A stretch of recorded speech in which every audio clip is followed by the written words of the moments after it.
গর্ভাবস্থায় একজন নারীকে অনেক ধরনের শারীরিক সমস্যার মধ্যে দিয়ে যেতে হয়। এ সময় হবু মায়েরা ডায়াবেটিস, কোষ্ঠকাঠিন্যে যেমন আক্রান্ত হন, তেমনি অধিকাংশ নারীদের পায়ে পানি চলে আসে, সেই সাথে পা ফুলে যায়। অনেক হবুমা এতে ভয় পেয়ে যান। পায়ে পানি আসার কারণে হবু মায়েদের হাঁটা চলা, নড়াচড়া করতে বেশ সমস্যা হয়।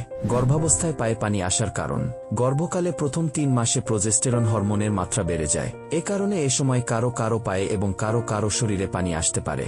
গর্ভস্থ শিশুর আকার বৃদ্ধি পাওয়ার কারণে প্রায় 50% বেশি রক্ত ও তরল উৎপাদিত হয়। চতুর্থ মাসের শুরু থেকে জরায়ুর আকার বাড়তে থাকে।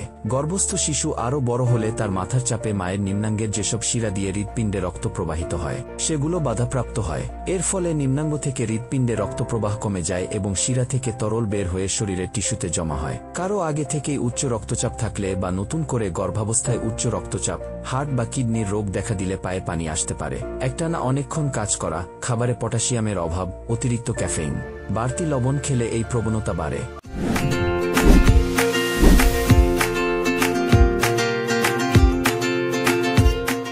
গর্ভাবস্থায় পায়ে পানি আসলে যা করবেন: গর্ভাবস্থায় পায়ে ভর দিয়ে একটানা বেশিক্ষণ দাঁড়িয়ে থাকবেন না। কিছুক্ষণ পরপর বসুন বা বসার ভঙ্গি পরিবর্তন করুন।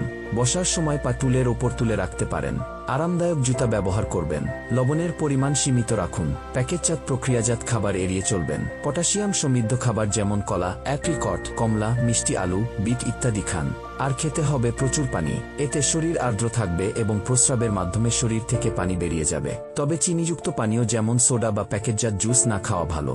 নিয়মিত হাঁটাচলা বা হালকা ব্যায়াম করার চেষ্টা করুন। ব্যায়ামের ফলে রক্তপ্রবাহ স্বাভাবিক থাকে। ঢিলেঢালা ও আরামদায়ক কাপড় পরার চেষ্টা করুন। কখন যাবেন চিকিৎসকের কাছে: শরীরে খুব বেশি পানি এলে, পানি জমে জমে ত্বকে শক্তভাব চলে আসতে থাকলে, পানি জমার স্থানে ব্যথা হলে চিকিৎসকের পরামর্শ নিন।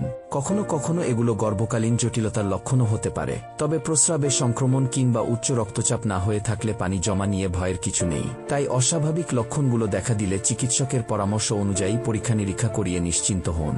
অতিরিক্ত পা ফোলা মা ও শিশু উভয়ের জন্যই ঝুঁকির কারণ হতে পারে। যে কোনো জটিলতা ধরা পড়লে চিকিৎসকের পরামর্শমতো নিয়মিত ওষুধ সেবন করুন।